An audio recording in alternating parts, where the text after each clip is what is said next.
Right now, more than 1 in 3 adults in the United States has a condition that will quietly reshape their health over the next decade, and most of them have no idea it's happening. It doesn't hurt. It doesn't show up on your skin, at least not at first. You could be sitting in an office right now, sipping a coffee, feeling completely normal, while your blood sugar has already started drifting into dangerous territory. Doctors have a name for this stage. It's not diabetes. Not yet. It's the stage right before it. And it's the one moment in this entire disease process where your body can still be talked back from the edge. The problem is, almost nobody catches it in time. There's one particular sign, something most people notice on their own skin, that doctors say is one of the clearest early alarms the body sends out. Most people who have it think it's just something random, a weird patch of skin, nothing to worry about. But by the time we get to it later in this video, you'll understand why ignoring it might be one of the costliest mistakes you can make with your health. Here's the part that surprises most people. Prediabetes isn't rare. It isn't some edge case that only affects people with an unhealthy lifestyle. According to the Centers for Disease Control and Prevention, well over 100 million adults in the US currently have it. And the truly unsettling number isn't how many people have it, it's how many of them know. The overwhelming majority don't. Not a small majority. Not some people are unaware. We're talking about the vast, vast bulk of everyone carrying this condition, walking around completely in the dark. Why does that matter so much? Because prediabetes is the last exit ramp before type 2 diabetes. Once your body crosses that line into full diabetes, you're no longer just managing higher blood sugar. You're managing a chronic condition that can affect your eyes, your kidneys, your nerves, and your heart for the rest of your life. Prediabetes is the warning shot, and warning shots only help you if you hear them. So what's actually happening inside your body during this stage? To understand it, picture your bloodstream like a busy highway and glucose, sugar, as the cars driving on it. Insulin is the traffic controller. Its job is to guide that glucose out of your blood and into your cells, where it gets used for energy. In a healthy system, insulin does its job efficiently.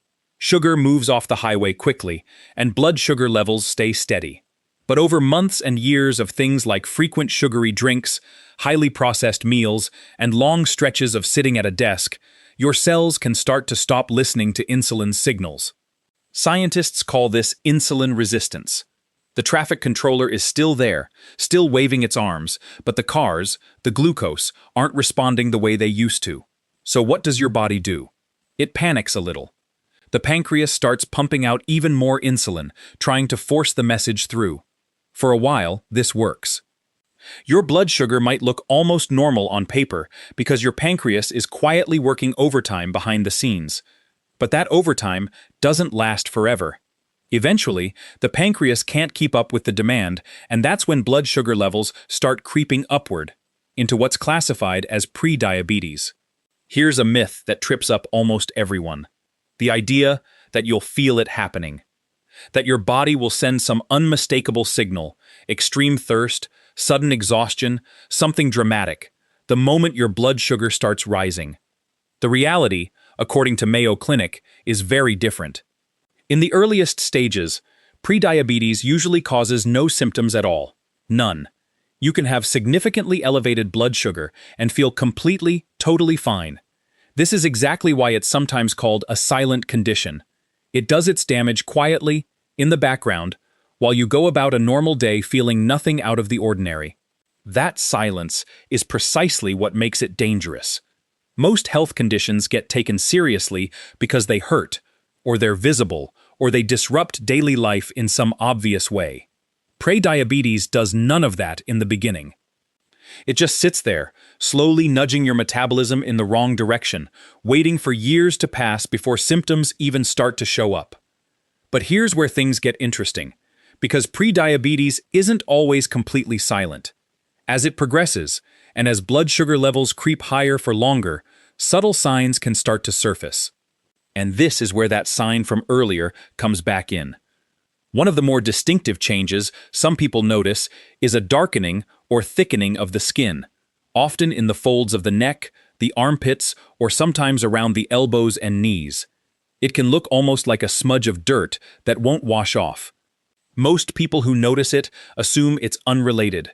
Maybe they think it's from sun exposure or friction or just something cosmetic.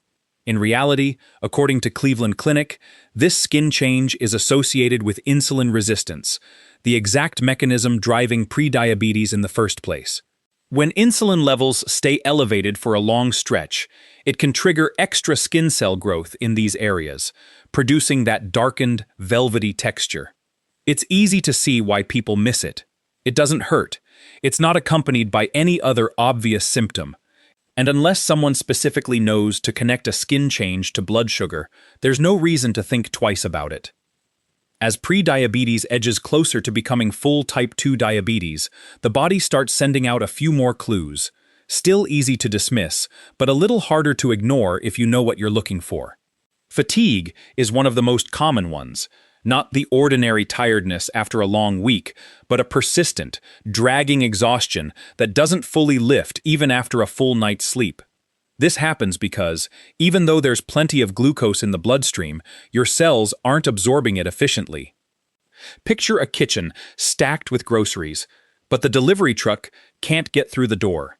Your body is, in a sense, starving for usable energy in the middle of abundance. Vision can also start to shift subtly. Some people find themselves squinting at their phone screen more than usual, or needing a new glasses prescription seemingly out of nowhere. According to Mayo Clinic, this happens because fluctuating blood sugar pulls fluid in and out of the lens of the eye, temporarily changing its shape and blurring focus. Many people chalk this up to simply getting older, or too much screen time, and book an eye exam without ever suspecting their blood sugar might be the underlying cause. And then there's increased thirst and more frequent trips to the bathroom, especially noticeable at night. As blood sugar rises, the kidneys work harder to filter and remove the excess, pulling more water out of the body in the process, which triggers thirst and more frequent urination in response. Individually, none of these signs scream prediabetes. That's exactly the problem. Each one, on its own, looks like something explainable: stress, aging, a bad night's sleep. It's only when you start connecting them that the pattern becomes clear.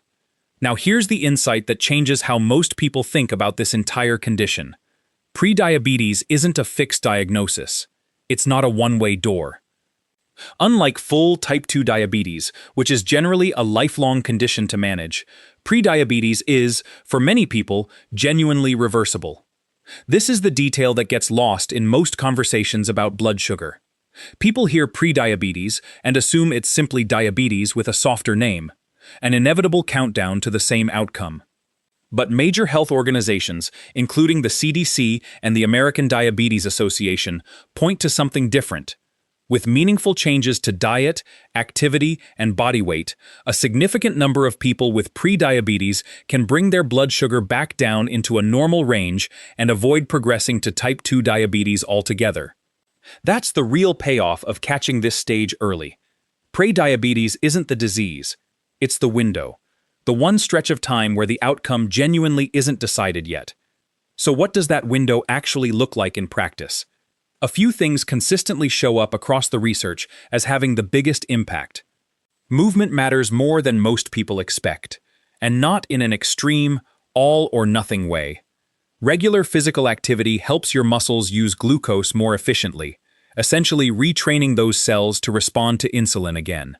You don't need to become an athlete. Consistency, even in the form of daily walks, has repeatedly been shown to make a measurable difference. What you eat plays an equally significant role, particularly cutting back on heavily processed foods and sugary drinks, the sodas, the sweetened coffees, the grab-and-go snacks that spike blood sugar quickly and repeatedly throughout the day.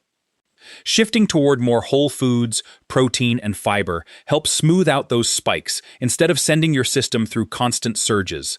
Weight is another major factor, though not in the way it's often talked about.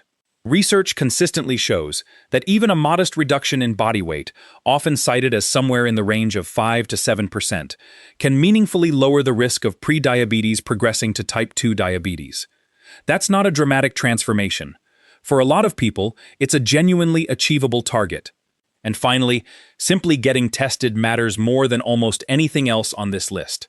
Since prediabetes so often produces no symptoms early on, a basic blood test is often the only way to catch it before symptoms, or damage, start to appear. The American Diabetes Association recommends most adults begin regular screening around age 35, sometimes earlier for those with additional risk factors. The uncomfortable truth about prediabetes is that it's built almost perfectly to be ignored. It doesn't hurt, it doesn't interrupt your day. It hides behind explanations that sound reasonable: tiredness from a busy week, blurry vision from too much screen time, a skin patch that seems purely cosmetic. And that quiet, patient nature is exactly what makes it worth paying attention to. This is the one stage in the entire journey toward diabetes where the body is still asking a question instead of delivering a verdict. And the answer is still, in large part, up to you.